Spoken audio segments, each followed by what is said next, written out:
Rajesh Shah, federation of association of Maharashtra गेले 25 वर्षांपासून वरिष्ठ उपाध्यक्ष आहे आणि तसाच पुना मर्चंट चेंबरचा माजी अध्यक्ष. 25 मे रोजी कृषी उत्पन्न बाजार समितीने एक सर्क्युलर काढून सन 2022 पासून व्यापाऱ्यांवर आणि इतर व्यवसाय करणाऱ्या सगळ्या व्यावसायिकांना युजर चार्जेस 1% भरावा असं एक सर्क्युलर निवेदन काढलेलं आहे. गेल्या 3-4 दिवसापासून व्यापाऱ्यांनी तीव्र याच्यावर आंदोलन केलेलं आहे. व्यापाऱ्यांमध्ये खूप तीव्र रोष आहे की या पद्धतीने सर्क्युलर मार्केट कमिटी काढू शकत नाही. सर्वात महत्त्वाचं म्हणजे या युजर चार्जेसमुळे जे काय कृषी उत्पन्न बाजार समिती गेले 40-45 वर्षापासून आम्ही या बाजारात व्यापार करत आहोत ती दिवसेंदिवस संपत चाललेली आहे. बाहेरचे व्यवसाय वाढत चाललेले आहेत आणि या परिस्थितीमध्ये अजून जर कुठला असा चार्ज आला तर अजून या बाजार संपतील. सर्वात महत्त्वाचं म्हणजे की हे युजर चार्जेस कशासाठी हवा आहे. एवढं मोठं सेसचं उत्पन्न असताना कृषी उत्पन्न बाजार समितीने का काढलं हे समजत नाही. व्यापाऱ्यांनी आंदोलन केलेलं आहे. कालच व्यापारी परिषद खूप सुंदर झालेली आहे. 5 जूनपासून संपूर्ण व्यापारी आवक ही आम्ही इथं थांबवायचा निर्णय घेतलेला आहे. शेतकरी कुठलीही आवक थांबणार नाही. शेतकऱ्यांच्या आवका चालू राहतील. व्यापारी आवका बंद करू.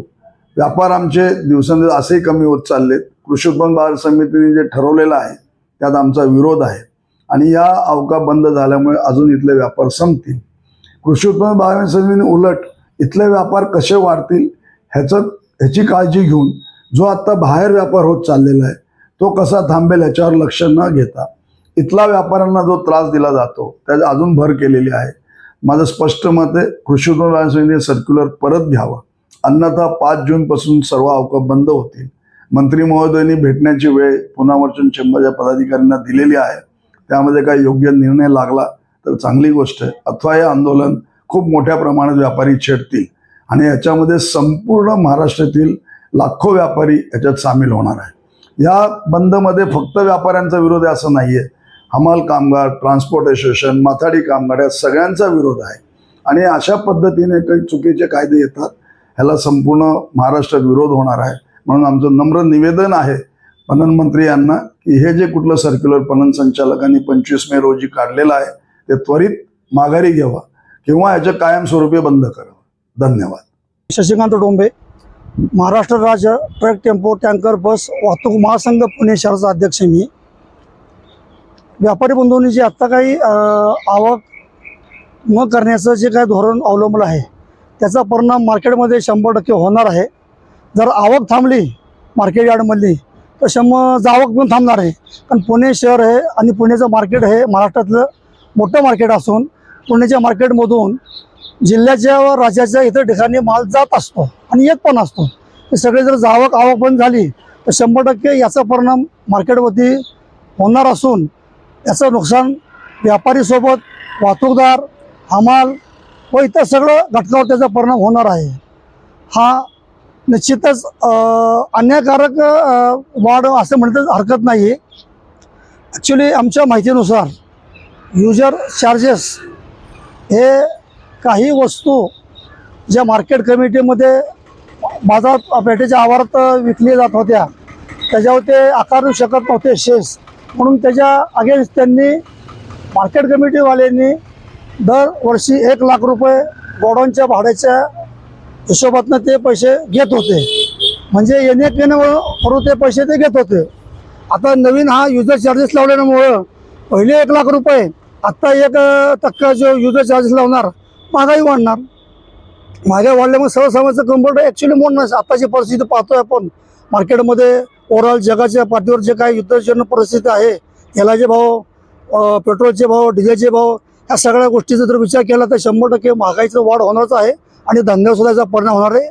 मार्केट कमिटीचे काही धोरणं अतिशय चुकीचे असून आमच्या वाहतूकदारासुद्धा अशा अडचणी आहेत की जर गाडी पार्किंगमध्ये हात लावायची म्हटलं तरी पार्किंगचे पैसे वेगळे, प्लसमध्ये एंट्रीचे पैसे वेगळे, अशा काही गोष्टी आहेत की त्यामुळं बाजारपेठेतला व्यापार संपत चाललेला आहे असं म्हणा हरकत नाही.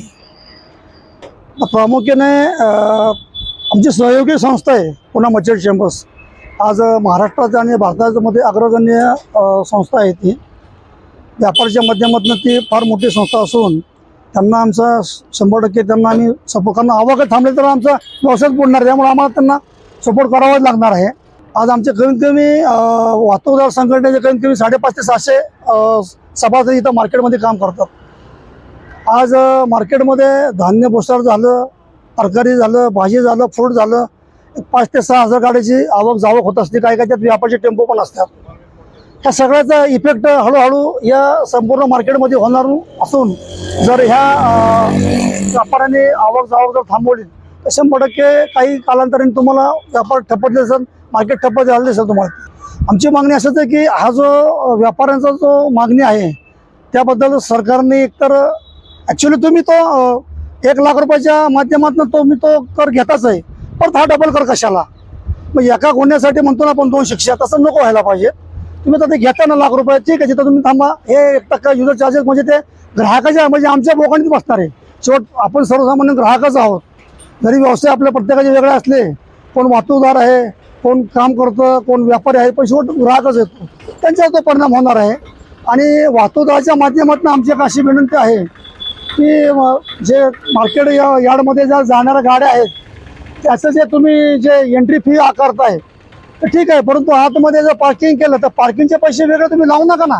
ते पैसे वेगळे, पण एंट्रीचे पैसे वेगळे, डबल पैसे, म्हणजे हे व्यापार मोडखळीस आणण्याचं धोरण मार्केट कमिटी स्वीकारते का असं आम्हाला शंका वाटत आहे. मार्केट कमिटीने किंवा सरकारने निर्णय घेतलाय 1% दरवाढ आवकवरती करण्याचा, तर त्याच्यात अनेक वेळा व्यापारी आणि मार्केट कमिटी सगळे जे संचालक आहे त्यांनी त्याचा बाजाराचा विचार करावा. जर त्यांनी असं आवकवरती बंदी केली तर बाजारावरती परिणाम होणार आहे आणि त्या परिणामाची आमचे जे अंगावरती काम आहे तर त्या आवक बंद झाल्यानंतर उपासमार सुरू होणार आहे.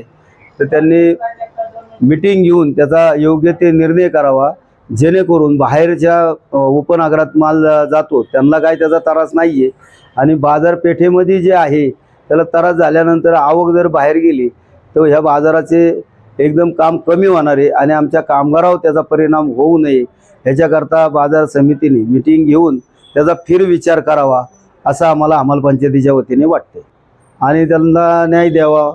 त्यांनी आता जर आंदोलन केलं तर त्या आंदोलनाला आम्हाला पाठिंबा म्हणूनच जाहीर करायला लागतो, कारण का बाजार चालला तरच आम्हाला त्याचं म्हणजे कामाचे पैसे मिळतात. आम्ही पगारी नसल्यामुळं अंगावर काम आहे आमचं माथाडी कामगार म्हणून, दुसरे काय कुठले पैसे असे दुसऱ्या कामाचे नसतात. आवक व जावक, आणि आवकच आली नाही तर ते काम बंद झाल्यासारखंच आहे.